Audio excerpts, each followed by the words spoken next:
Do you remember being a child, staring out the window of a classroom? The clock hands crawled like they were stuck in mud. Summers felt endless, like entire lifetimes packed into just a few months. But now you blink.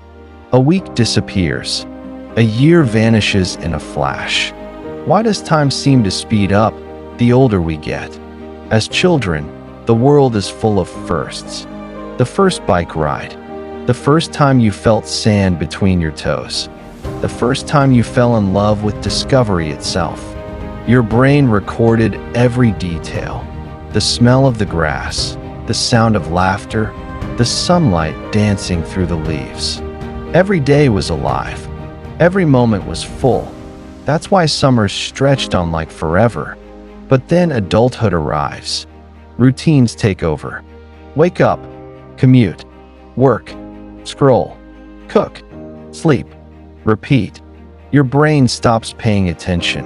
With fewer firsts, life compresses. And suddenly, 1 year as an adult feels like one summer as a child. Psychologists call this the proportionality effect. At age 10, a year is 10% of your life. That's huge.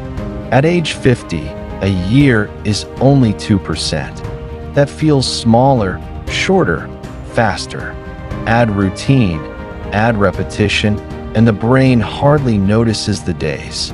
Neuroscience tells us the hippocampus, the brain's memory keeper, is what makes time expand or collapse. Novelty lights it up like fireworks. Repetition barely makes it flicker. When the brain records more, time feels long. When it records less, time feels short. Not every culture sees time the same way. In the West, time is a straight line, fast, forward, unstoppable. In the East, time is cyclical, seasons, rebirth, renewal.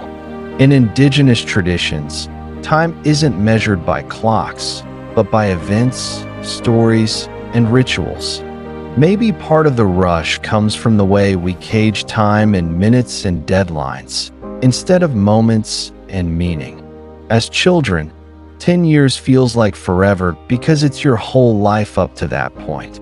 But as adults, 10 years feels like yesterday because your mind compares it against decades already lived.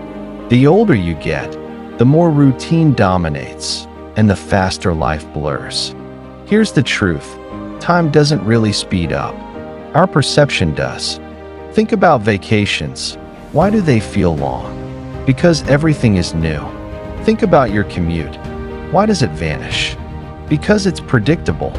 Time is not in the clock. It's in the mind. But here's the secret. You can slow time again. Take a new route home. Learn a new skill. Read a book outside your comfort zone. Travel somewhere unfamiliar. Spend time with people who surprise you. Every act of novelty tells your brain, pay attention.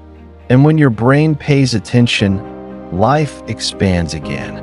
Older adults often say, the days are long, but the years are short. The truth? That's only if you stop paying attention. When you break routine, when you awaken to the moment, both the days and the years stretch again. Philosophers have been asking for centuries, what is time? To the Stoics, every moment was a gift. To the Buddhists, time was an illusion. To Einstein himself, past, present, and future all existed at once. What matters isn't controlling time, but inhabiting it. Time isn't slipping away faster. We're just not noticing it. So wake up. Fill your days with wonder. Chase novelty, seek meaning, embrace the unfamiliar. Because the years don't pass faster. We simply forget to make them count.